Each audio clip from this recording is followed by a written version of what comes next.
how to make money investing in real estate. So in 1999, I became a real estate millionaire, and I, like a lot of you, wanted to do real estate, wanted. There was always that hope and pray, but I wasn't doing the behaviors of it. So let's get to it. When I actually hired the mentor and coach that I needed to get to it and put the right thing at the right time in the sequence, my millionaire plan happened in about 6 months.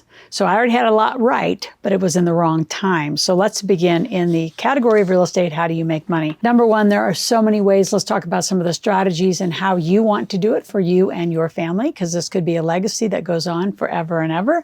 Number two, how to generate passive income from the properties and really create a better strategy. Short-term rentals, Airbnbs has changed the face of that game drastically.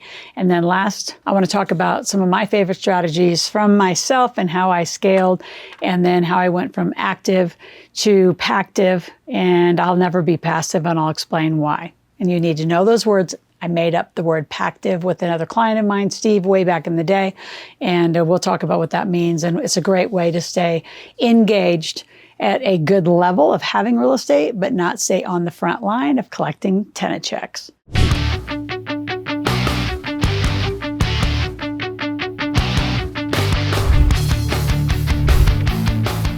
So first, the different kinds of strategies. What do you want to do? I'm just going to read down a list, because there are so many things, and this isn't even an exhaustive list.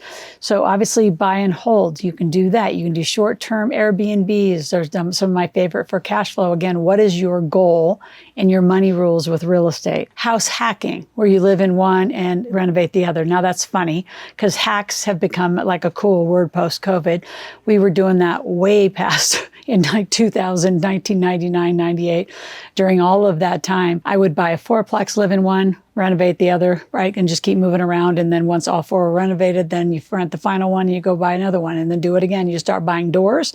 So it was called buying doors in like the old school day. Now it's called house hacking. Cute new name. And then for those of you who want to be a little more pactive, which means passive, but active from the standpoint of like managing your investment portfolio, you could do syndications, you could do REITs. There's a lot of Reg A offerings online where, I mean, people have raised hundreds of millions of dollars through $500 to $1,000 to a $5,000 investment through a Reg A offering, meaning you don't have to be accredited. There's just a lot of people putting a little money in. As the person offering that kind of project, it is an investor. I'm not going to say investor nightmare. It's a lot of fintech, which is financial technology, to hold and manage all of that. So just be mindful who's behind on that fintech.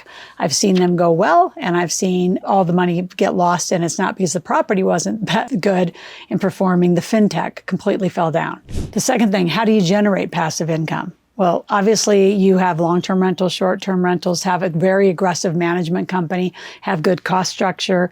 When I did a lot of real estate and I was active on the front line as a business, I actually started the property management company. I'd pick up, up to 80 to 100 doors. So in a market, I would find an electrician, a plumber, and somebody who really wanted to manage.